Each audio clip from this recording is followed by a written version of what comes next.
What if I told you your clutter isn't just taking up space? It's quietly draining your time, money, and peace of mind every single day. Most of us think clutter is just a visual nuisance, something we'll eventually get to sorting. But here's the catch. It goes deeper than that.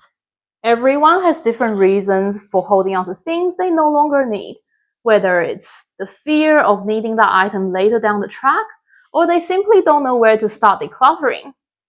In this video, I'll be exposing how clutter kills productivity, increases stress, and bleeds your finances. But more importantly, you'll learn how to let go of things that's weighing you down using simple steps of changing your mindset and reclaim your space. Let's start with the one cost that we can measure pretty easily: money. Have you ever considered how much you're paying to house your clutter?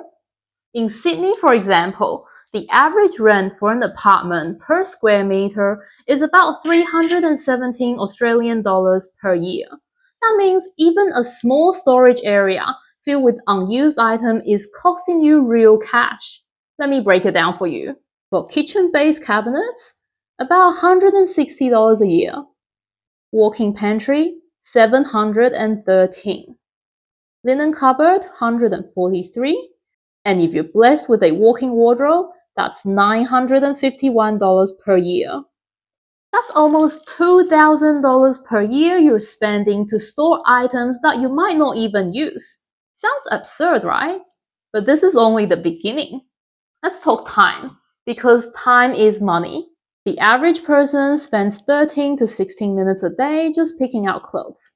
If you're dressing up for a formal event, you're looking at another 36 minutes. Add it all up, that's 88 hours per year.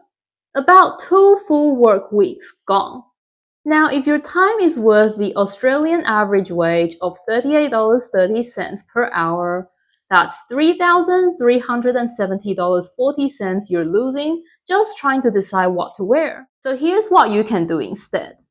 Next time you're picking out an outfit, make it a habit to put anything that you haven't worn in the past year straight into the donation box. It's a small daily act that compounds, and you'll free up your wardrobe and your mind from unnecessary decisions.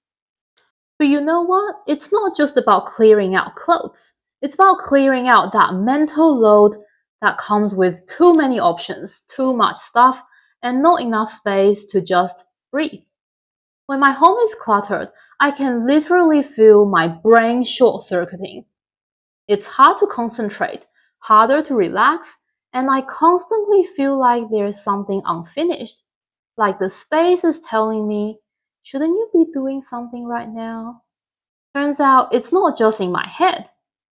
Believe it or not, there's studies out there that show clutter increases stress hormone levels in our body, and it contributes to mental fatigue, decision fatigue, and even sleep disruption.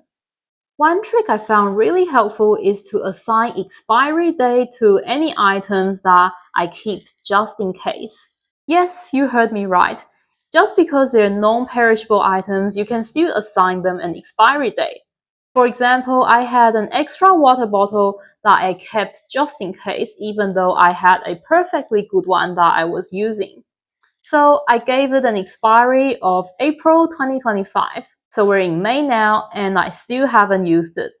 And it's gone straight to the donation box. This trick really worked for me, so let me know if you try it out for yourself. Go around the household and just look at anything that you've got duplicates of. Like these box graters. Why do I have two? I don't need two box graters. So by next month, if I don't use the spare just in case one, then it's going straight into the donation. But not all clutter is practical. Some of them is emotional.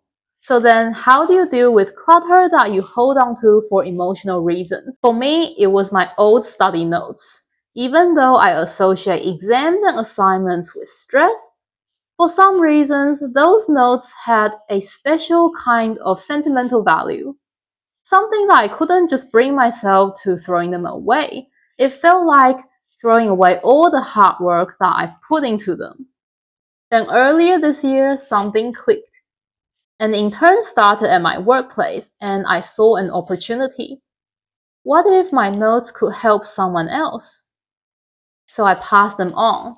And just like that, I let go of something that I'd held for years, not by forcing myself to discard it, but by reframing it as a gift for someone who needed it more than me.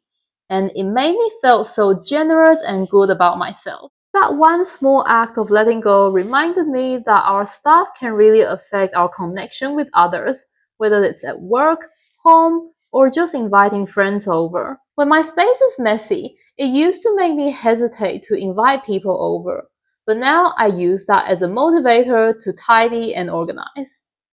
The real challenge, though, is when you're not the only one living in that space. Everyone has their own idea of what clean enough looks like, and that's where tension can start. I've lived in a few share houses in the past, and I have to say I have been so lucky with housemates, but I know that's not always the case. If things are feeling tense, try start with something super simple, like a cleaning roster on the fridge. It will help to cut out all those awkward vibes and set the expectations clear. So yes, clutter costs more than you think. It takes your time, money, and even your connection with other people. But the good news is you can start small and you can start today. Whether it's a single drawer or a corner from your wardrobe, even a single shelf in your pantry, every little thing counts. If my video helped shift your perspective, make sure to give it a like and share it with someone who's drowning in stuff. I'll be making more content around home and lifestyle tips, so make sure you subscribe to my channel and I'll see you in the next one.